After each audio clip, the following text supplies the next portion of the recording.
Welcome, everybody.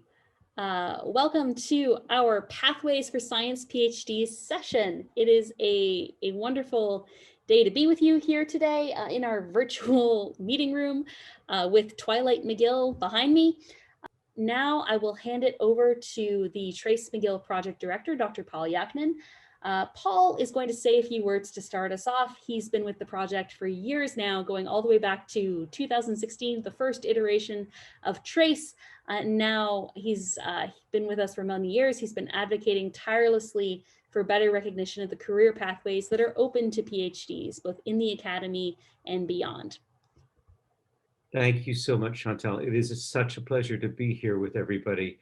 Let me just say thank you to Chantal, who has been not only absolutely tireless, but brilliantly creative in her work on the TRaCE project. And what we're doing with the TRaCE McGill project is gathering together statistics about PhD outcomes. And we have done a really good job. You can find our statistical report on our website.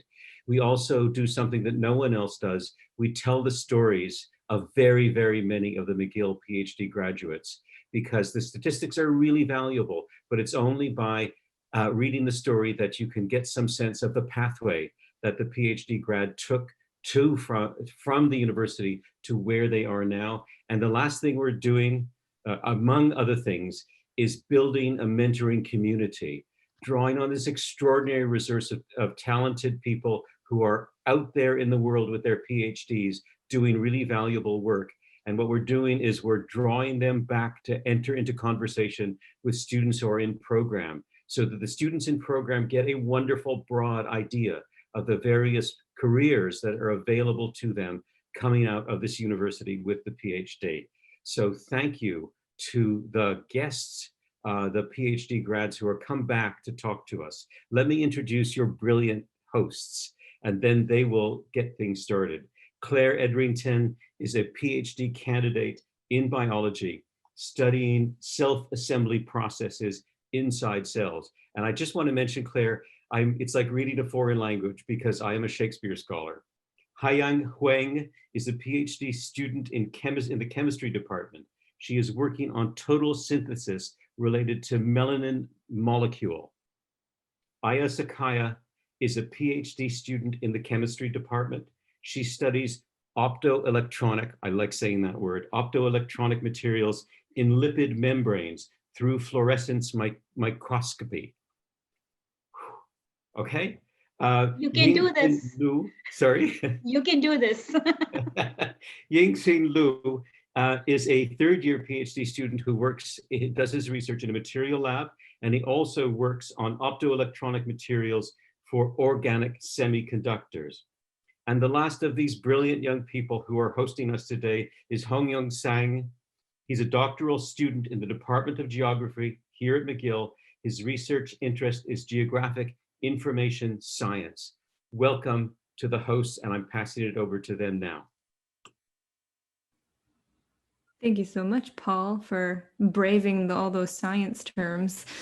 Hello, everyone, and hello, panel. Before I start the deluge of questions that will be the next several minutes, I think I'll ask you each to give a brief introduction of who you are so that we can get a little sense of who's talking to us today. On my screen, Jocelyn comes up first, so maybe we can start with you, Jocelyn. Hi, I'm Jocelyn Moore. I got my PhD from McGill in the biology department in 2009. I was studying the Drosophila germline development. Right now, I work for Health Canada. I've been here for 10 years. And I currently work in the indoor contaminant assessment section, doing chemical human health risk assessments. Great, thank you. Next on my screen is Madhu. Hi, I'm Madhu Kaushik. Currently, I work as Vice President of Vera Inkjet. I did my PhD from McGill in 2016. At that time, I was concentrating more on making chemistry greener. So I was working on organic catalysis reactions, just making them more greener, more sustainable, water-based reactions. And I'm still doing water-based chemistry. So I'm making water-based inks now at present. Yeah, thank you. Next on my screen, we've got Eric. All right. Hello, everyone. My name is Eric Yan.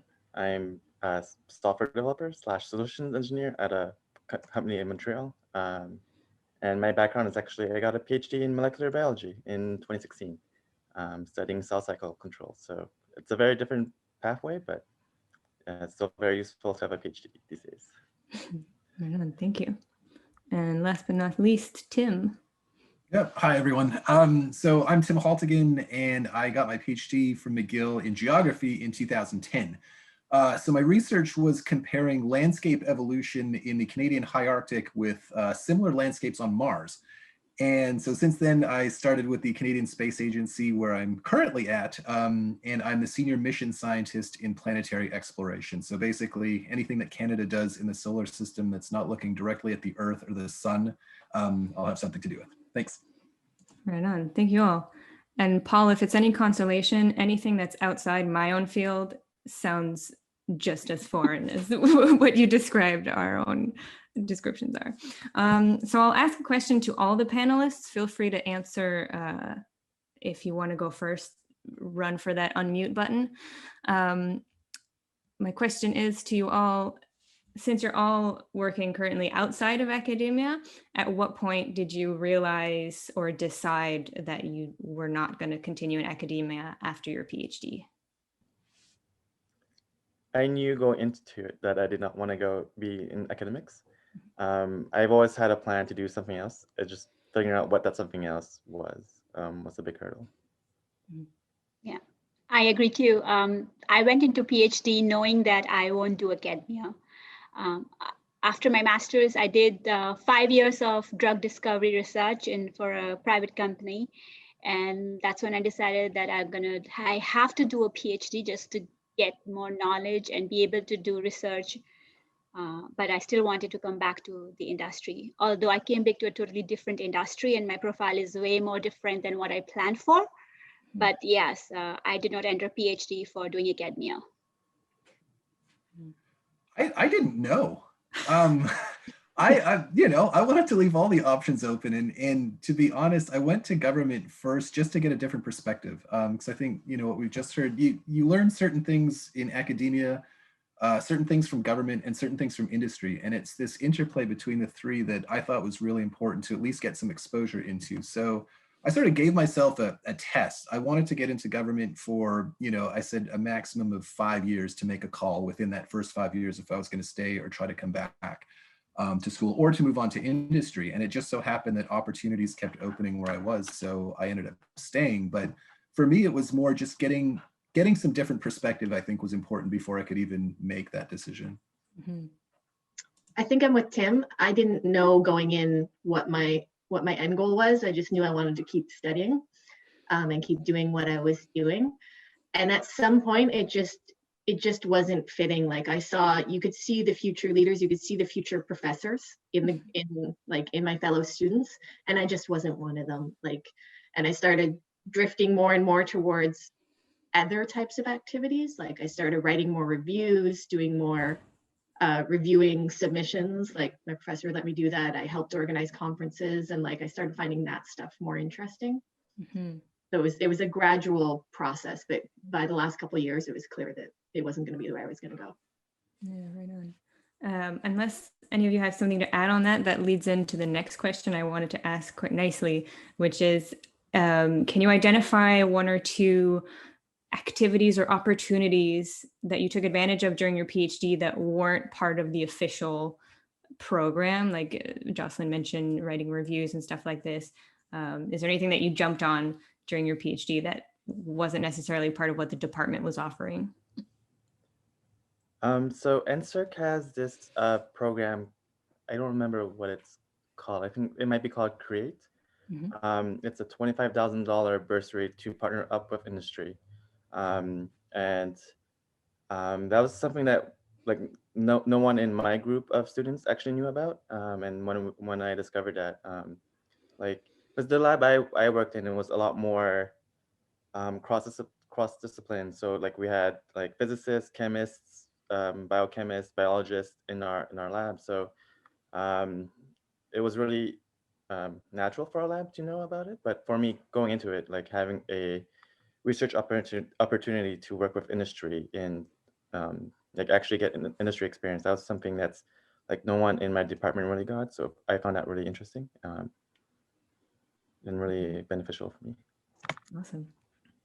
Yeah, I think I can pick up on that. Getting that experience and that exposure to the way that other, other institutions and other areas do their work really was important. So I ended up working on a number of different concept studies and contracts and projects that my supervisor had actually won grants or contracts for.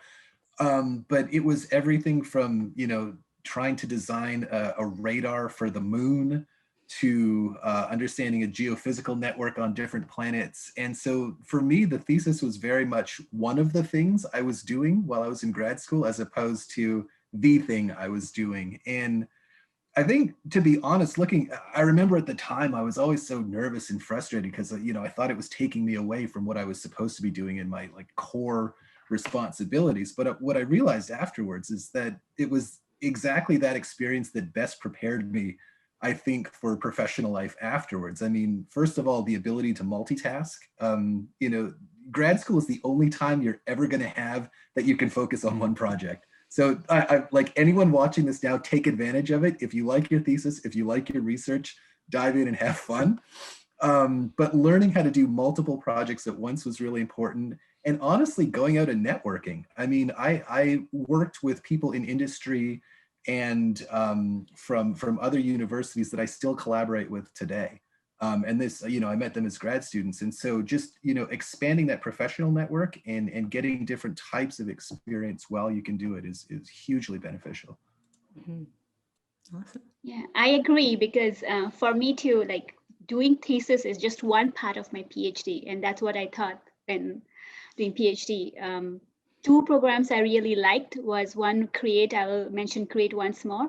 And through CREATE, I was able to get internship in a totally different field than chemistry. I did my internship at Deloitte, and it was a consulting firm. And at that time, I worked on a project for making cattle and cattle raising in Canada sustainable, which is totally different from what I was doing during my PhD.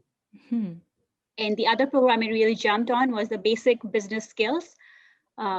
It's a short program specially designed for PhDs at McGill's MBA school.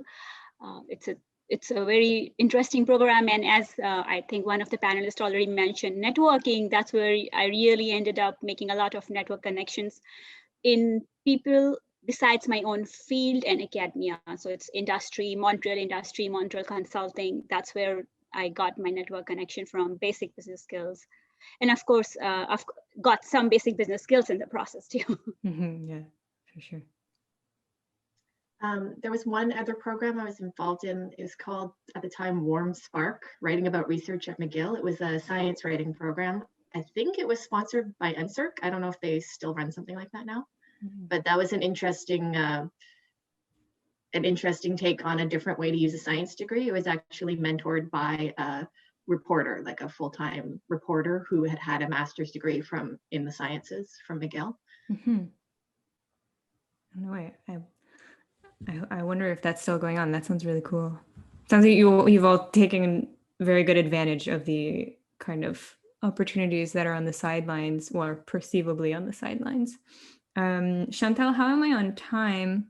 I can save my other question to good as in one last one. Alrighty.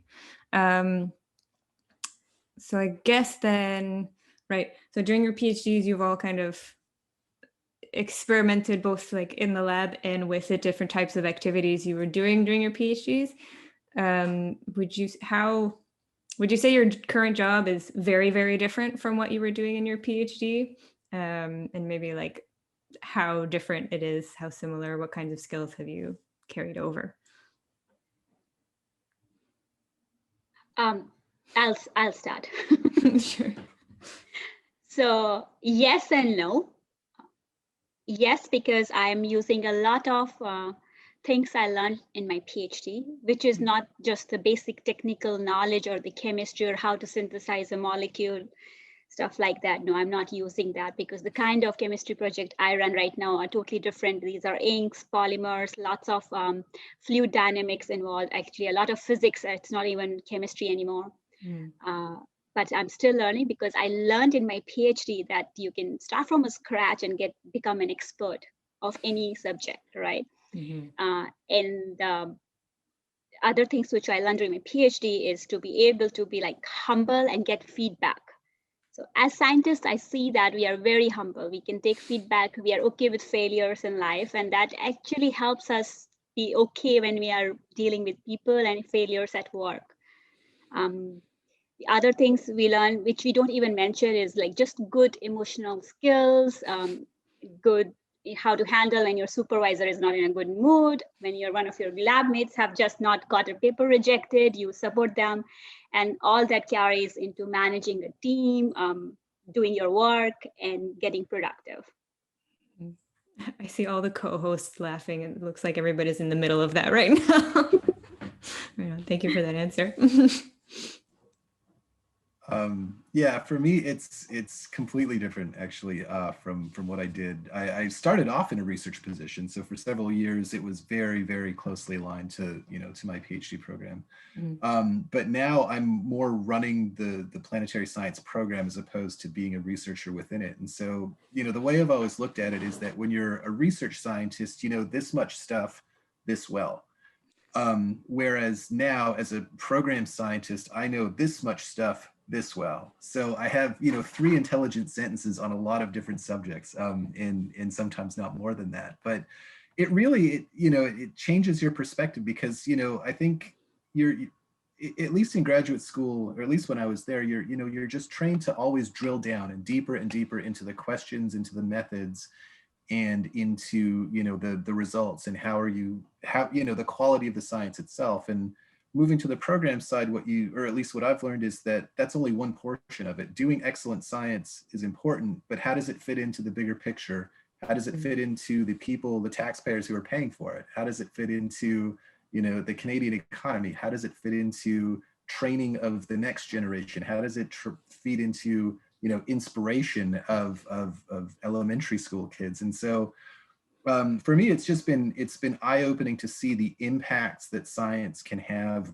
broadly in society, not just the results themselves, but the actual infrastructure of science. So I think that's been really interesting for me. Yeah, I agree to this, like this add-on on just that science is important, but I have learned from business that we need to know where to stop digging. Right? We just can't keep on working on a project because it's an interesting science question. It needs to generate revenues at the end of the day for us. And for you, it might have to generate some science which can be implemented or useful in a broader sense because you are catering to a bigger audience. Yeah, in science, it's rare that we get the context of the research we're doing in academia. Right. So I'd say mine is quite different from what I did, because I used to spend my whole day on my feet doing like wet work in a lab. And now I spend my whole day sitting in front of a computer screen. And the largest portion of what I do was the smallest part of what I used to do. And it's the reading and the writing and the synthesizing. And the things that I do that are different is that I'm now able to take that information and come up with recommendations for health, which was completely out of the scope of my PhD. And I also interact with and inform policy and regulation from the science angle. So I'm the scientific support, or the scientific basis comes from my work, and then I interact with the people who turn that into regulation. Super interesting.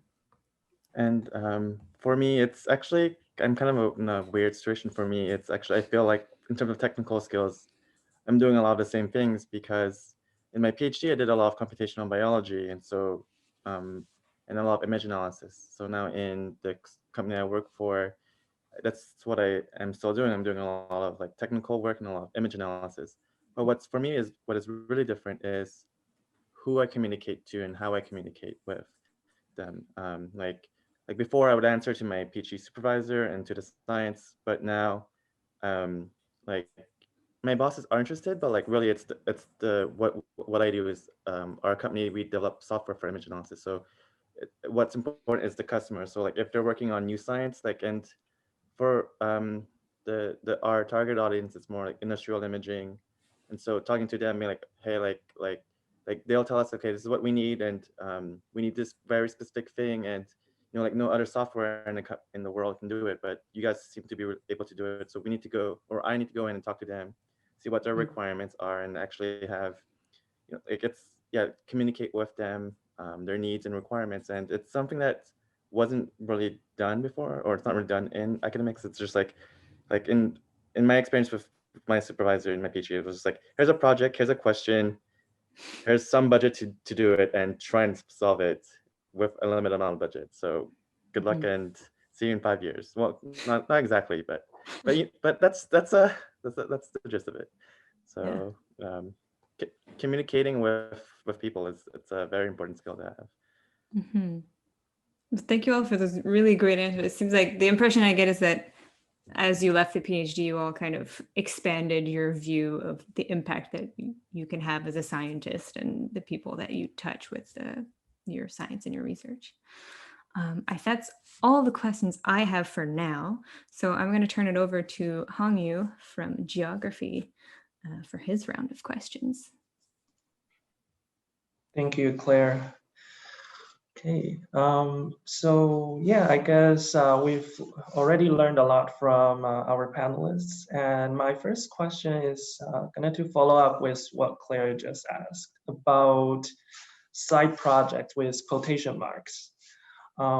So how did you find the diverse side project during your PhD? Many of you mentioned networking.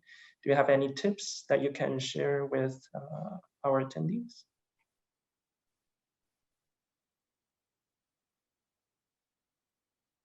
Well, I have a lot of tips.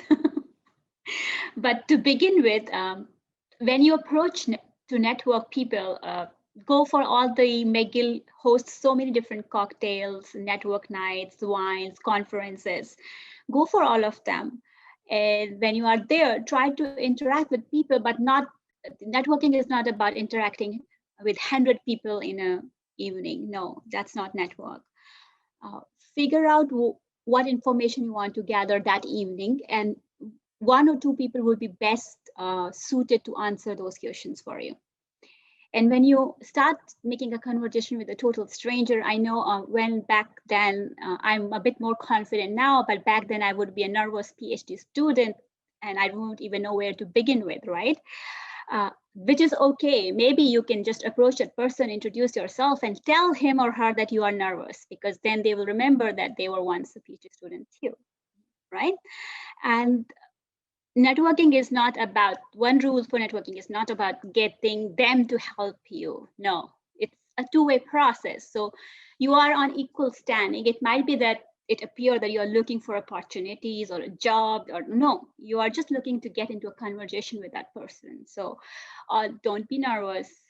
Always, it's a give and take. You might give him or her something because your life journey might be something which might be interesting to that person. So always think it's a two-way process of networking. It's not just one-way process where you are trying to get something out of that person, because that theory makes you so nervous and your body language changes that you are not doing networking anymore, and that person is not interested to talk to you anymore. So just be yourself, and let's be honest. Yes, you can be honest, right, Ro? Like, I'm nervous and I need these things maybe from you, but take that out into the room and start talking on that, rather than just being nervous or asking for a, I have seen people being very nervous when they are trying to talk. So don't get that. And it's a two-way process.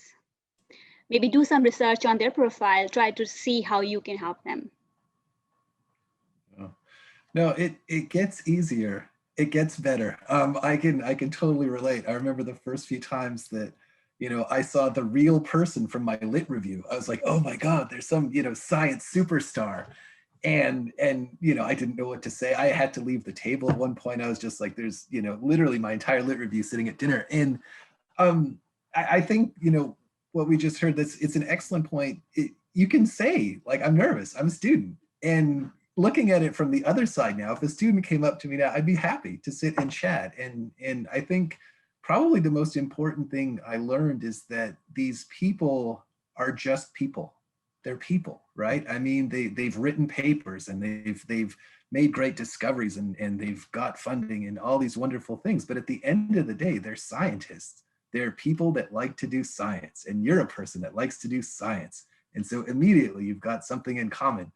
And yeah, it just, you know, don't be afraid to email people and cold call. You know, it's I read this paper, I'm really interested in XYZ, can you help me explain it? Or I'm working on something complementary to what you mentioned in this paper here. You know, people ultimately like to talk about their work. And so if you're approaching them, the reason for networking is, you know, as we just heard, it's not to get something from someone, it's to engage them. And so if you can find a meaningful way to engage by, you know, seeing how what you're doing is relates to what they're doing, or just to start a chat with them. I mean, you know, they're people. They like talking about science, and they were students once too. So I'm a terrible networker. I was even worse in grad school, and Madhu and Tim's advice would have been really helpful. So as a very affirmatively professed small group introvert, what worked best for me was just that following my interests. Like, and one of the things I volunteered for early on was to be on the student representative on the seminar committee. And so I met a number of professors who probably would happily have taken me on as a postdoc if that had been my route, just by hosting them through the seminar committee and meeting them that way. So like, for someone who, I mean, all the advice in the world could not have gotten me to get up and like walk up to someone at a meet and greet. That was a way that I could like organically start a conversation, naturally start a conversation, and get to know someone, like by walking them around to their meetings all day. That worked really well for me. I like that. It's just get involved in things. And, you know, I'm sure at that point you felt like you were in charge of the situation as opposed to they were in charge, right? So it gave you an element of maybe more comfort because this was your thing, like you were helping organize. It was part of your committee showing people around. And so just getting involved in groups like this and activities like this, look, you're right. I think it's a great example of how you can meet a bunch of people on almost on your terms as opposed to theirs, right? Yeah, like the focus was more on the task, right? The focus was more on the thing that we were trying to do together. And it put me in a situation where I could meet those powerful, interesting scientists, yeah, and have something specific to talk to them about and specific to deal with.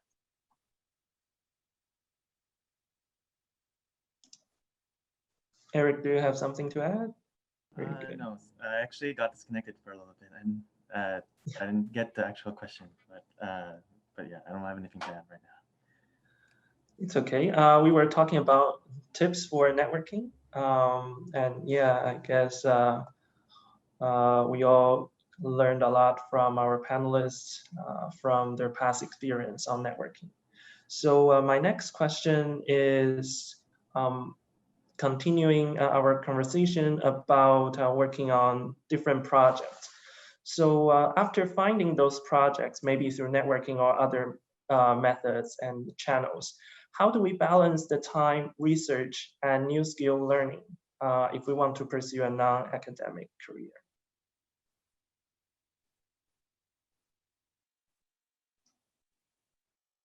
Well, for me, it was important, and what I feel is to have a very good conversation with your research supervisor, first of all. He or she should know that most of your time is going to be in other activities too. Of course, thesis is important, research is important. And then we also have teaching assignments as McGill PhD students. So it's a lot on our plate. So, and everyone can't do everything. So if you're engaging yourself in other activities, let's be honest, you're not going to publish 10 papers in your PhD because you are just one. And so it really has to do, and that's why it helps if you're on the same line, the first you have to talk to your research supervisor. Unfortunately for me, my research supervisor was really, she knew it from day one that I don't want to enter into academia. I want to do a PhD because I want to learn skills and be an expert in one particular field, but I will go into industry. So all those activities, organizing seminars, going to conferences, doing talks, posters, and even doing an internship in a consulting firm, all that while she was okay with it. It's not that I did not publish papers. I did publish papers, good enough papers, and but we could have done more because if I was not doing all that, maybe there would be 3 more papers instead of the 6 I wrote, right? It's always the balance of things. And your research supervisor would dictate that time management. He or she would be, if he or she is on your side, that's when you start to get into time management. As far as individual time management on your side, I think if you're really committed or you're really enjoying to do something, and if there are 2 or 3 things you enjoy, you will find the time. If you're not enjoying, you will always find an excuse. No, it's true. I think, so it's a very good point. You know, I think the expectations need to be clear with your supervisor. They need to know the things that you're involved in, because for the most part, or most often, they're paying your salary. So, you know, your first commitment is obviously to get the job done that you were hired to do. But as long as you can do that, then there's a whole bunch of other stuff. And I've seen too many people focus too much making the thesis their be all end all, thinking that it's only this thesis, it's only my research project that's going to get me the job or get me that next thing. Whereas that's, you know, it's not the case at all. One of the best pieces of advice that I ever got when I was looking around debating whether or not to do a PhD was, you know, a PhD is a membership card. If you need that membership card to do what you want to do afterwards, then go get the membership card. If you don't, then don't. And so if, you know, now you've chosen to get that membership card, there's no gradation, right? There's no like, I have the gold standard membership, like you're getting your PhD. So do it well, write some good papers, do excellent work, but don't think that by twisting the screw for that extra 2% that costs you an extra 40% of your time, that's going to make the difference. It's a research project. At the end of the day, it's a research project. Do your research project. Demonstrate that you can do research projects. And that ultimately is what's going to get you the next step, not always that, you know, that last paragraph or that last, you know, figure 7 that has to be perfect so that reviewer number 2 thinks I'm really good. I agree completely. This is a very good point. And I think I would also point out that all of these things that we're talking about, how you balance these things and how you communicate well with your boss and talk about expectations, these are all skills that will serve you so well in your future career. I mean, probably in academia as well, but certainly outside of academia, these are the soft skills, right? Like these are the part of what matures PhD students in the way that makes them so attractive to employers. And if you have something very technical that you want to learn about, yeah, talking to supervisor is not a bad idea, because maybe your supervisor will actually be interested. For me, I just talked to my supervisor and told him, okay, this is what I'm interested in. And she basically found me a problem to work on. So there's nothing wrong with that as well. Like just because you were assigned one project doesn't mean, and I think we all notice that the project you start with in your PhD is not the one you finish with. So. Right. That's all good to know. Okay, so my last question to all of our panelists is about future career goals. So reflecting back to what we discussed at the beginning, some of you had a clear idea where you would want to end up working, whether it's in industry or government or outside of academia, while some of you were uncertain when you entered the PhD program. So what would you say to those PhD students who are still unsure about their future careers? I would be more concerned if you were perfectly sure of your future career. There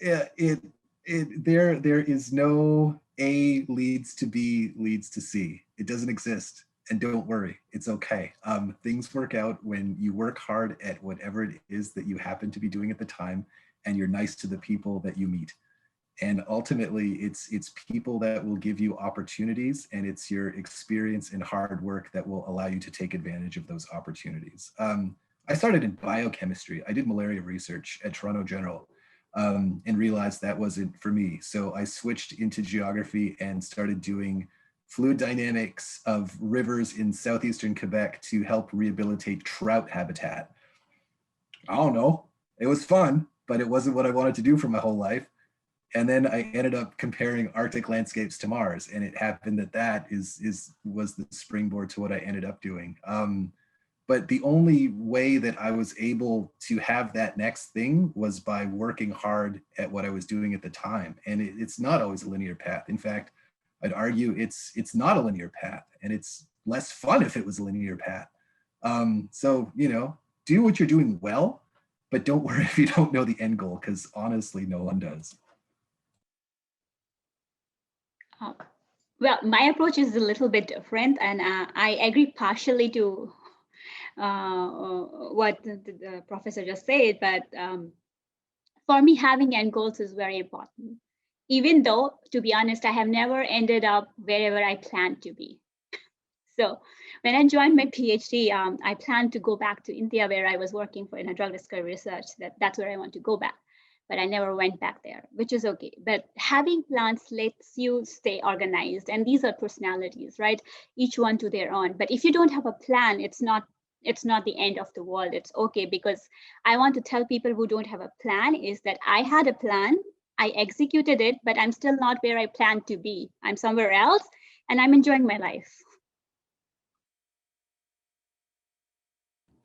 So basically, it sums up what I wanted to say, which is just be happy with what you're doing, and have a goal in mind, but just be okay with the fact that it's not always going to go the way you want it to go. Yeah, I ended up where I am because I tagged along to a seminar about Health Canada that, somebody who I like to hang out with was really interested in. Like, you never know where to go. And I think like the theme here is just keep your eyes open for opportunities that you find interesting.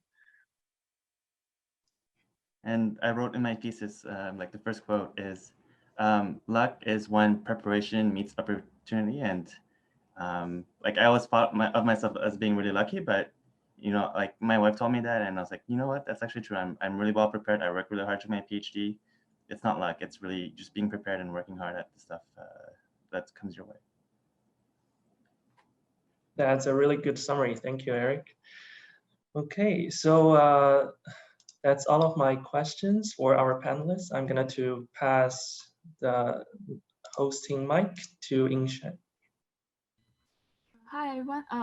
Thank you so much for your sharing so far. So we already got to know about lots of things about like the PhD life and the industrial life, the connection between each two. So I have some question for like the job searching, like when you're doing your job searching. So my first question is like, did you ever run into the overqualified label during your job searching? I think this is the most terrible question for like our PhD students. So I think I'll answer for Health Canada specifically. Most PhDs I know entered at the level that's meant for college and bachelor's degree graduates. And PhD it's called an asset criteria, like it'll put you above, but it's not a necessary criteria. So just like very specifically to the section of the government that I work in, it's actually a little better off to be overqualified, because then that puts you higher on the list than the people at the official level, entry level.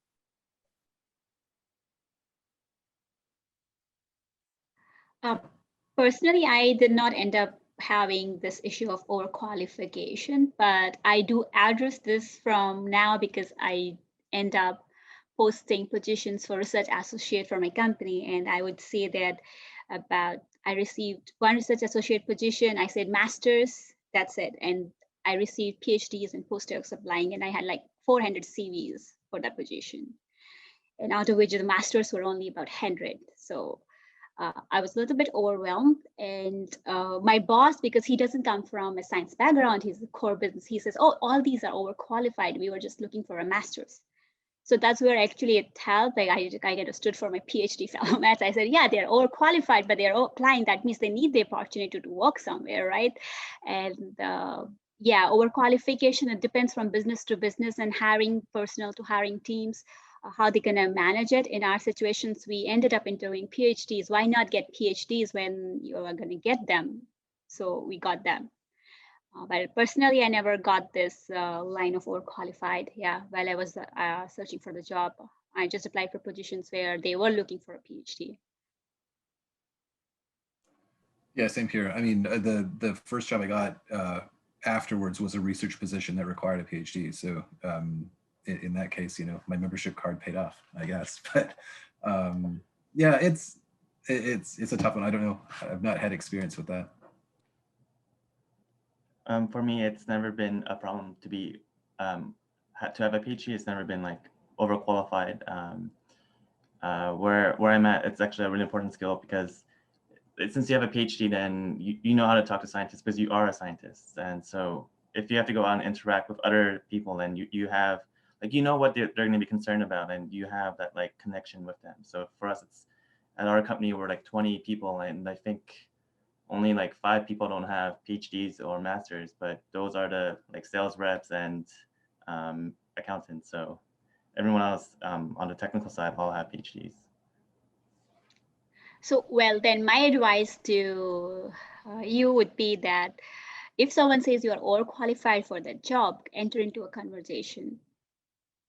How being overqualified is a disadvantage, I don't see, like in any case. Like, you have to enter into a conversation and convince them so that you get an opportunity.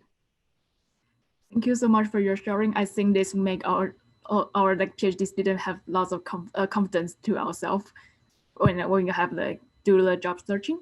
And my last question, since it's already like 4:45, my last question is like more related to like recent issues. So like, how do you think the COVID will affect the graduate students for looking for the job in the following years?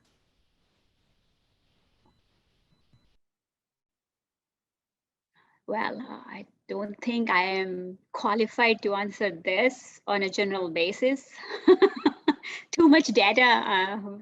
COVID has disrupted too many industries in good ways and bad ways, both.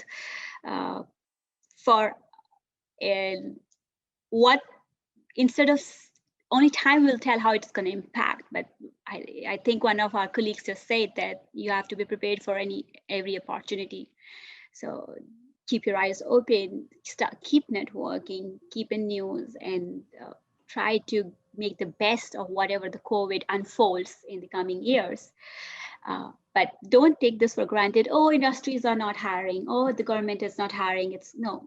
I just hired 4 people last month, and we, as I told you, like, we just had 1 position we published for, but just the amount of good people and good CVs we received was overwhelming. And I thought, okay, maybe we're waiting for COVID to go over and make a decision. I don't know when it's going to happen, because my management wanted to make that decision for April 2021, that we'll hire another research associate. I said, why go for another round of hiring when we have such good candidates? By second round of interviews, we had 10 fantastic candidates.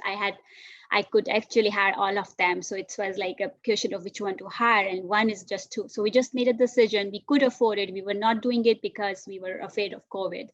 But then we just made up a decision for ourselves. Let's not just be afraid. We'll fight when the things come to it. Let's hire them on. So hiring opportunities are all there. I don't want grad students to say, oh, it's COVID, people are not going to hire. They're going to hire. There will be lots of opportunities, even new ones. Maybe there'll be new opportunities due to COVID. So think about that and just get ready and get prepared. And in that, you should be actually very good at, I think, working from home, managing your own time, because I think those are the things which are going to come as a part of this COVID and the pandemic, and we don't know how long it's going to get there, but we do have to survive that, working from home, your work ethics, that's going to count. But other than that, I don't know how COVID would unfold.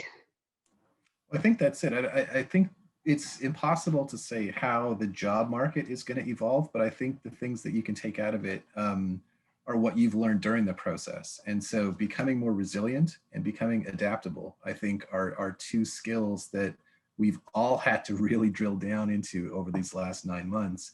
And it's those sorts of skills that are going to help you adapt to whatever that landscape looks like on the other side of this, or as we're, pushing through it. So, everyone's been going through it in their own way, and everyone's had their own challenges, but I think it's just that self-sufficiency and that adaptability and resilience that really is going to help, help a lot of you, or help all of us sort of with that next step. Yeah, I think in terms of government hiring as well, it's important to keep in mind that government hiring really ebbs and flows based on the political party in power and what their priorities are.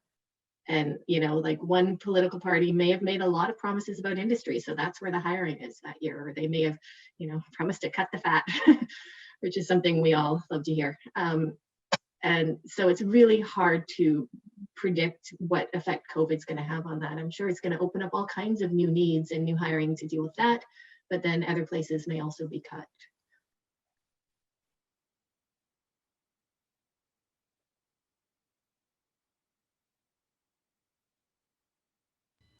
Eric, do you have any comment, or you just like think it's the same way? Like it's really hard to predict. Just like I think it's just the same. Like prepare for yourself. Like make sure everything is going well and you are a strong candidate for any changes.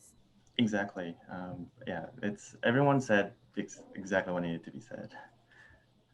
Thank you so much. And I think I just leave the time for like any following question from maybe the like attendants or like Haiyan and Anya. And thank you so much for answering my question. Yeah, thank you so much for all the great discussion. We did receive some questions during the registration and in the chat box, so we'll try our best to cover all of them. But as you see, that we don't have that much time left.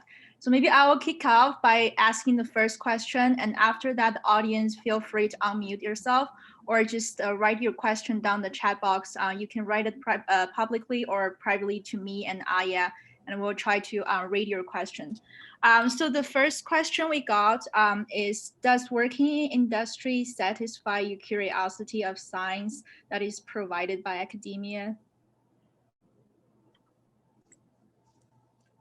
I live vicariously through our clients. I don't really do anything interesting in terms of science, but all of my clients do really interesting stuff. So like what I do is very like technical, but like when I see them use art, use the tools that I develop, it's really fun and satisfying to see. And then like we sometimes get cited as well, and so we don't have to, or like my science curiosity is lived vicariously through other people.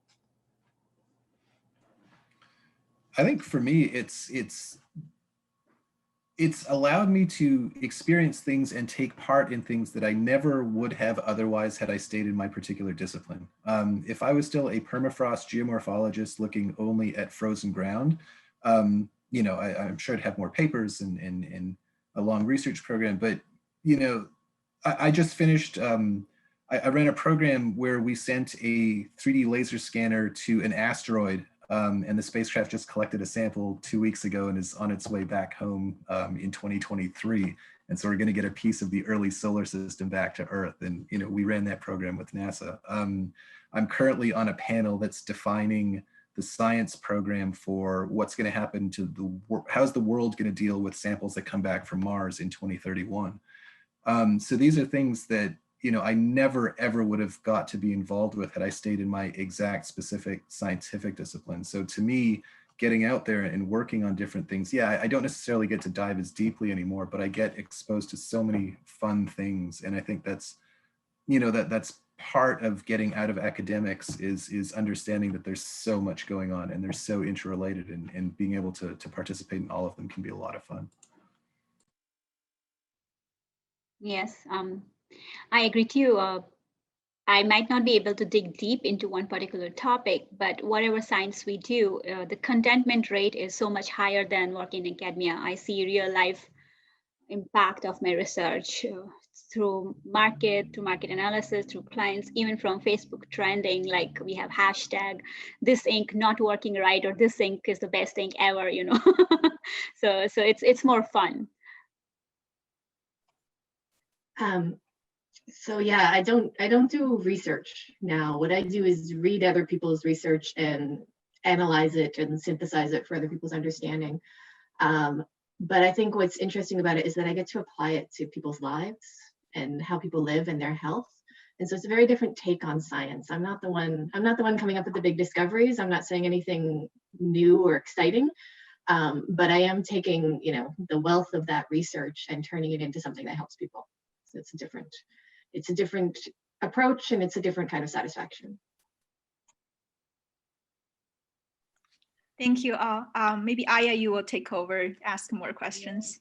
I just want to check first if there's anyone in the audience that would like to unmute themselves and ask a question right now. Nope, I guess not. So I think like what all like the co-moderators here noticed is that being a moderator, we can pick and choose which questions we want. So obviously I'm gonna ask one that I am personally like interested in, but like from the pre-submitted questions, which is all about jobs. So like, how did you find your current job? Like, how did you approach like potential employers, as well as when is the best time during your PhD to start looking for jobs? Start yesterday. No, so for me, part of my field work was funded by the space agency. So the entire time that I was doing my thesis, I was also meeting people that worked at the agency, understanding how their program ran, understanding what opportunities there were. And I ended up, there happened to be an opening that came up just as I was finishing up. And I think I went from Burnside Hall to the agency within 5 days of my defense or something like that. So it's really start now, because it can also take longer than you think, right? So this wasn't just a question of, hey, I got a job and I'm starting next week. I mean, the process was still 2 years long. It's just that I backdated the start. So it's never too early to start talking to people and looking for opportunities. Absolutely. I've known a lot of people who are doing their PhD while working full time.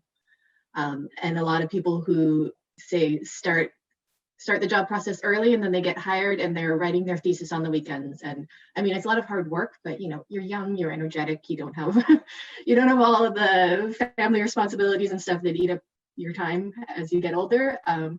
Like, why not look for it now? If you get a great job, talk to your supervisor, say you'll finish the PhD remotely and write up early, or if that is your ultimate goal, there's no reason not to start now.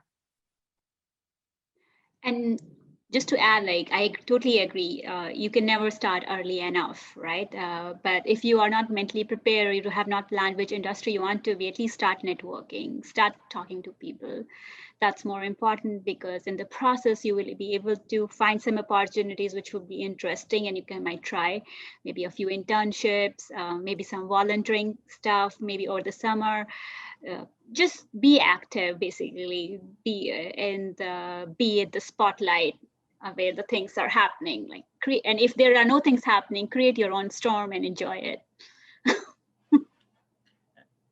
Just to add, like earlier, I mentioned the NSERC Create program, and actually that's how I got in.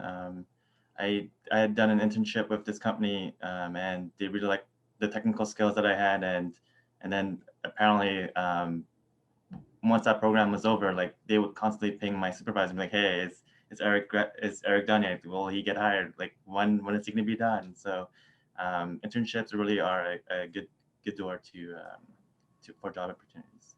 Well, that's it. As well.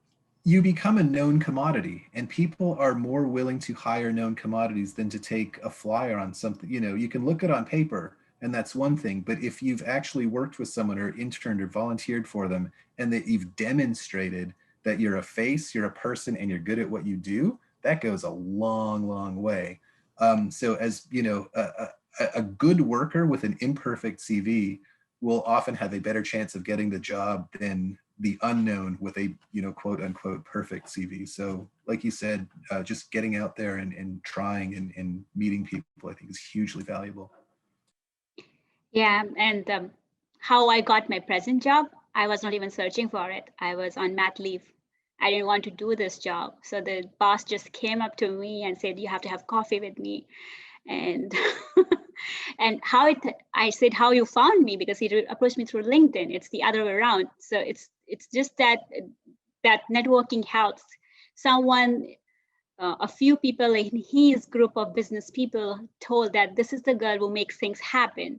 So if you want to get something done, hire her. So I didn't even search for it. So basically network, do your job with sincerity, and whatever you do, leave your brand, like work on your brand. Like you have to see yourself, and let's be true to yourself, what you can do and what you cannot. Just identifying that would help you decide what you want in your life, and it would come anyways. The opportunities would come if you're good at doing what you want to do.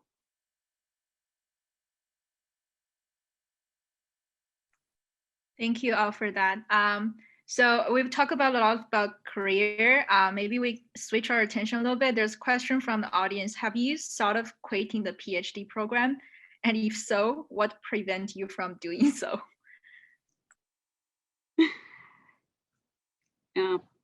I wanted to go back home during the first year of my PhD. I thought I will quit it, not because I was not enjoying my PhD. I was not enjoying just being in Montreal. I come from India, hot, nice days. And I came here in September, fall happened and the winter session, no friends, no family.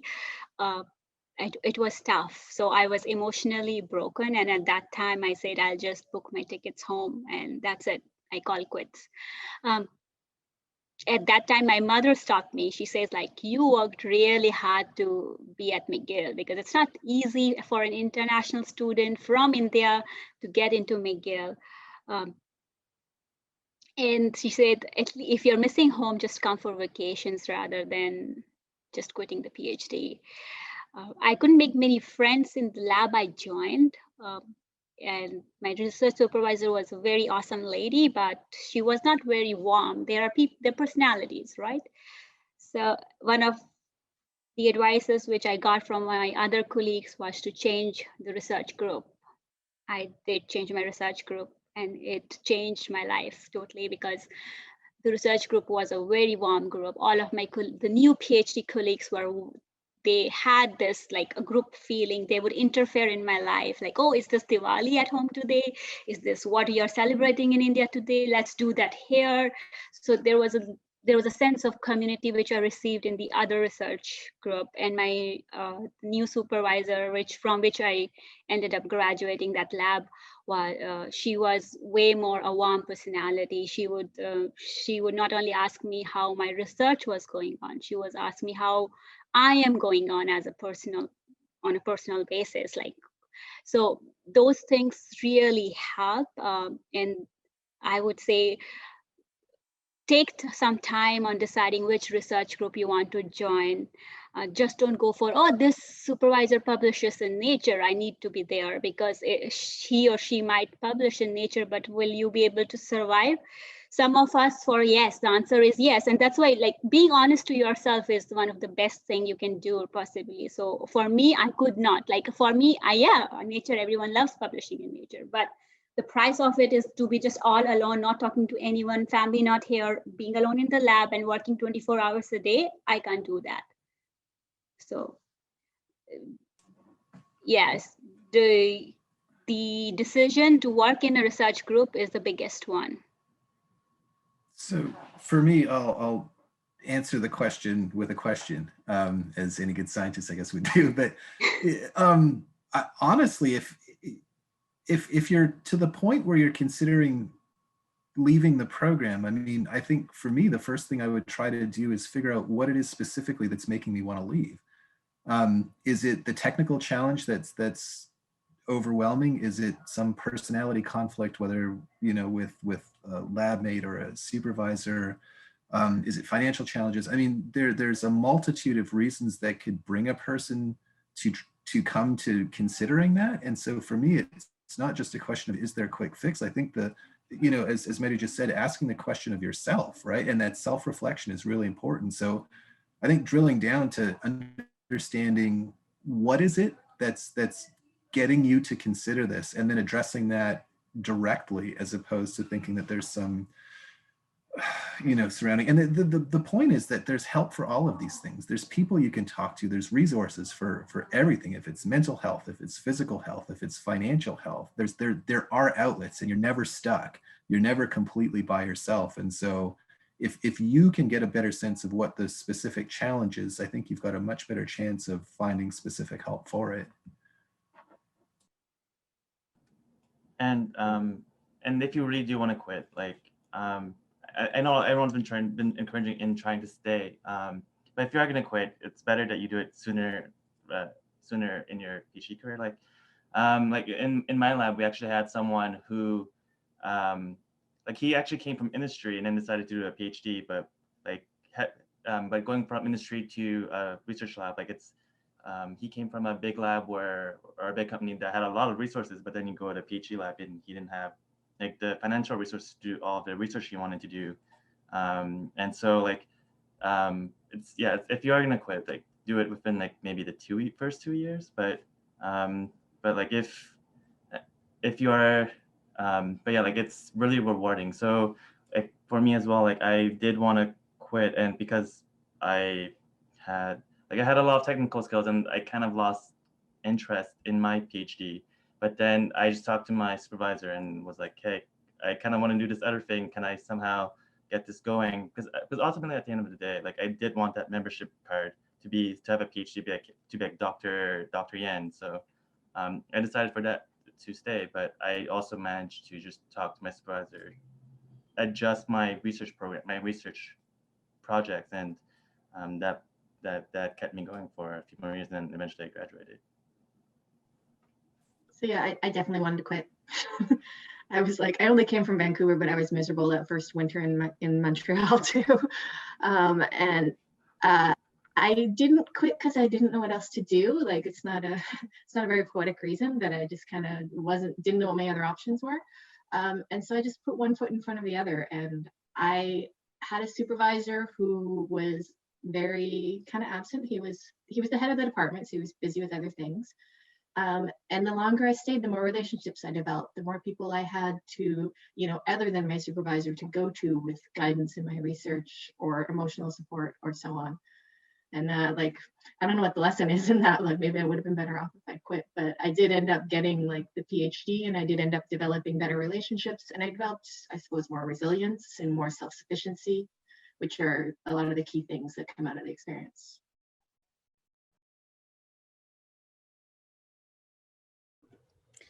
Chantal, how are we on time?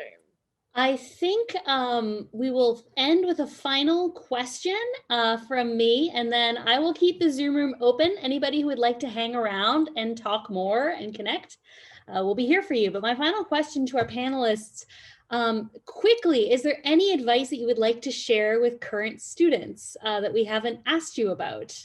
Anything on your minds that you would like to leave us with?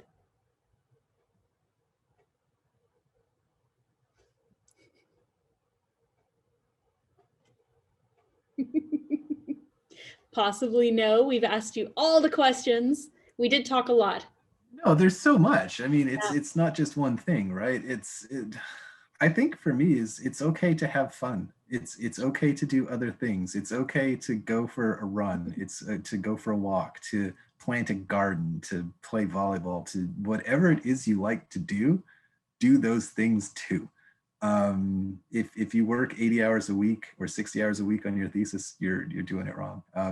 It's part of what you do. It's a project, but make sure that you're taking care of you too. Shoot, I forgot what I was gonna say. Oh, I think it's also that like everyone here has obviously taken the first step down this road, but don't get stuck in this mindset of there's only one way to do it, right? Like we all have 4 different stories about what we were thinking about, why we went into our PhDs, why we came away from academia, how we got to our next step and ended up in different places. Like just keep your mind open to what are you finding interesting? How can you go further down that road? Or even if it only ends up being a side project, how can you use that in some way to make you happier or get you towards the career that you want? Like just that there are many roads to the end goal of enjoying the rest of your life.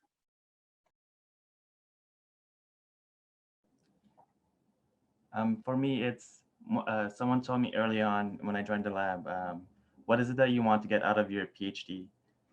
For me, like I really wanted to get a lot of technical skills, and I worked with my supervisor on that. So like and for me as well, like I'm also a really big introvert, and I'm generally really shy at talking to people. So for me, that was something I wanted to work on, like both technical skills and soft skills. Like those are like I think a lot of people in science as well are really introverted. I think that's just like a common stats that not being introverted is actually it's rare to not be introverted in science. So figuring out how to be comfortable in your own skin as well is really important.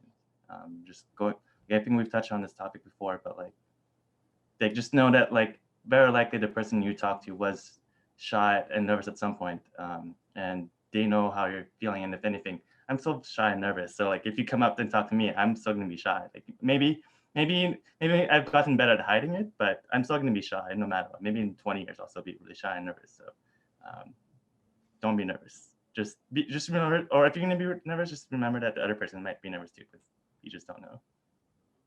That is such good advice. I also was terribly shy until graduate school, and then I became unstoppably like, able to talk.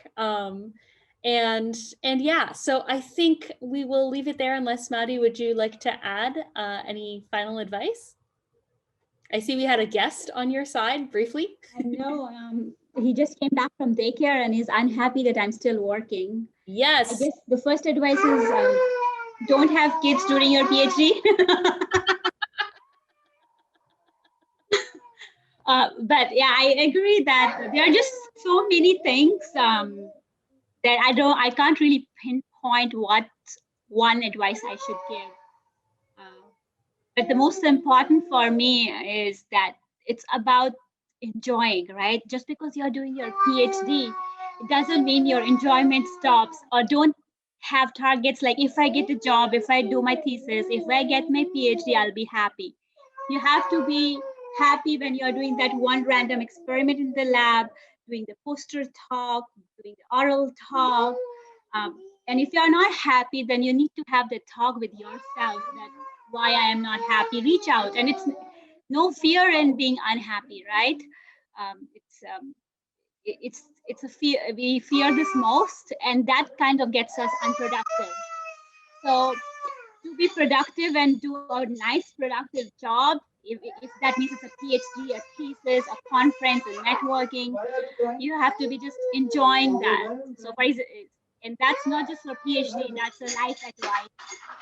For example, yeah, so I really put that stress even with my son, my colleagues at work, and most of the time my job is to mentor my research group. But if I see an unhappy face, I go out and ask, why are you unhappy? Because if you're not enjoying your life and you're waiting for something to happen to enjoy it, that's the wrong way. We have to change that. Thank you so much. This is something, yeah, we hear from lots and lots of PhDs. I'm going to put the link up to other narratives. You can read more about other PhDs in science, PhDs in careers like these, PhDs in all kinds of careers over at the TRaCE McGill website. And I would like to extend our warmest thanks to all of our panelists for being with us this afternoon and for sharing their advice and their stories and their insights into life after graduation. So I'm going to leave the Zoom room open, but the formal part of our panel is done now. Feel free to hang around and ask us a question, or if you have to leave. Thank you, Madhu. Goodbye. We will see you next time. Thank you also to our wonderful hosts who did a wonderful job of bringing your pre-submitted questions to our panel today and asking things that were on their minds as well. So thank you, everybody.